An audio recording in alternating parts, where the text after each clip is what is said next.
പ്രകാശമേ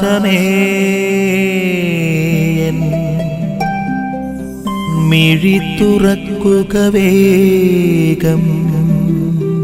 പ്രേക്ഷിത വേലയ്ക്ക് വേണ്ടി, അതായത് തന്റെ ഉത്ഥാനത്തിന് ശേഷം ഈശോ മിശിഹ പ്രേക്ഷിത വേലയ്ക്ക് വേണ്ടി ശിഷ്യഗണത്തെ അയക്കുകയാണ്. നിങ്ങൾ ലോകമെങ്ങും പോയി കർത്താവിൻ്റെ സുവിശേഷം പ്രസംഗിക്കുവാനുള്ള ഒരു വലിയ ഓർമ്മപ്പെടുത്തലാണ് ഇന്ന് വചനത്തിൽ നമ്മൾ കണ്ടുമുട്ടുക.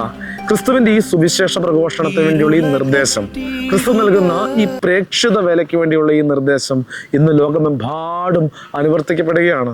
ക്രിസ്തുവിനെ അറിയാത്ത ഇടങ്ങളിൽ, ക്രിസ്തുവിനെ കേൾക്കാത്ത ഇടങ്ങളിൽ ഒക്കെ ഈ കർത്താവിൻ്റെ സുവിശേഷം നൽകാൻ വേണ്ടി അവിടുത്തെ ശിഷ്യഗണത്തിൻ്റെ പിന്മുറക്കാരായിട്ടുള്ള പുരോഹിതന്മാരും സമർപ്പിതരുമൊക്കെ ഇന്ന് അതിനുവേണ്ടിയുള്ള നിതാന്തമായ പരിശ്രമത്തിലാണ്.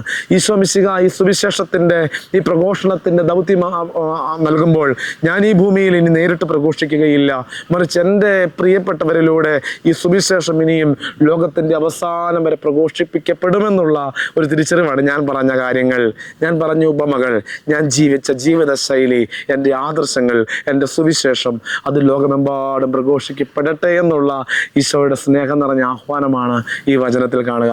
നമ്മൾ ആയിരിക്കുന്ന ഇടങ്ങളിൽ നമുക്ക് കർത്താവിൻ്റെ സുവിശേഷം പ്രഘോഷിക്കാം. നമ്മൾ ആയിരിക്കുന്ന ഇടങ്ങളിൽ നമുക്ക് ഈശോയെ പരിചയപ്പെടുത്തി കൊടുക്കാം. നമ്മളെയല്ല, ഈശോയെ ലോകത്തിന് പരിചയപ്പെടുത്തി കൊടുക്കുന്നവരായി മാറുവാനുള്ള കൃപയ്ക്ക് വേണ്ടി നമുക്കും പ്രാർത്ഥിക്കാം. ആമേൻ. നിൻ വഴിയേ നടക്ക